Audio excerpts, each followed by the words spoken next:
There's a fire started in my heart. Reaching the fever, which is bringing out the dark.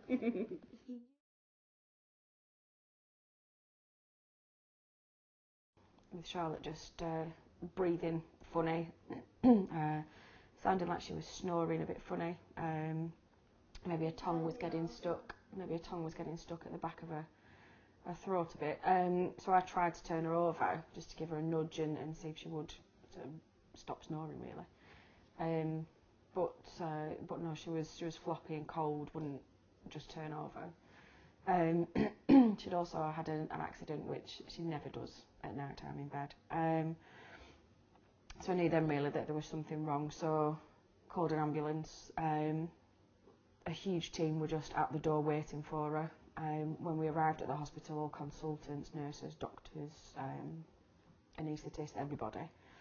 And their original thought was that she was coming out of some kind of seizure, and just to try and support her airway while she came out of things. And then, as I was kind of leaning over her, talking to her, trying to reassure her in case she could hear anything, I noticed one of her pupils, what they call blue, just dilated very quickly, which is usually an indicator of bleeding or trauma at the back of the brain, which I knew and panicked. From that moment really, just utter helplessness and panic and pain. It hurt a lot. He'd come in and the consultant had come in and explained that she was having this enormous stroke. She probably couldn't take any more. They were going to rush her into surgery, but they were just having to work on their instincts because they'd never been in this position. They couldn't do anything that had worked before. But you go and get your family and you need to say goodbye to her now. Feeling quite sad on her behalf really, that she was never going to ride a bike again, she was never going to go to school again, she wasn't going to play with her friends again, she wasn't going to read her books or anything like that. So that was really upsetting, and I think at that point I just thought, right, just move the wires, I'm getting in, she needs a cuddle.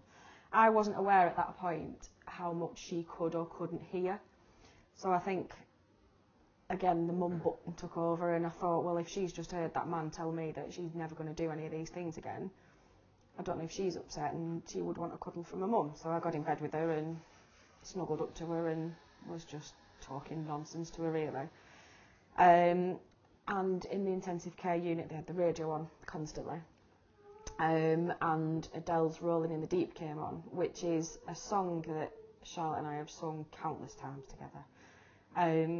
And it's one of the songs I can be washing up and sing the first line of, and she'll just pick it up and carry on, and she'll belt out the song, and it just makes me giggle.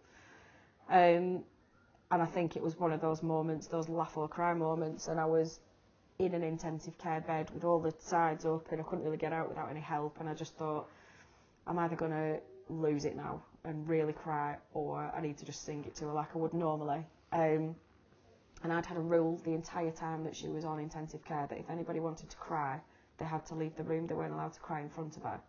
And I thought, well, I've got to live by my own rule now. So I started singing it to her.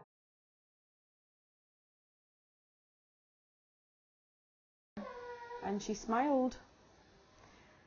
She didn't focus with her eyes or anything else, but she just absolutely beamed with her mouth. At which point I kind of looked up and turned around, and her nurse was looking as shocked as I was and said, do it again, carry on. So I carried on singing and she did it again. Then we went and got one of the doctors in, and obviously the song had finished on the radio by this point, but then I sang the first line to her again and she smiled again. She was definitely responding to that song, which in itself, if nothing else ever happened, was amazing, because as I say, I'd just been told that part of her brain was dead, she was never going to respond to anything at all. But she knew it was me, and she knew what I was singing to her. And yeah, the nurses had said it was like that was the moment I unlocked her, and just bit by bit over the next few weeks she came back.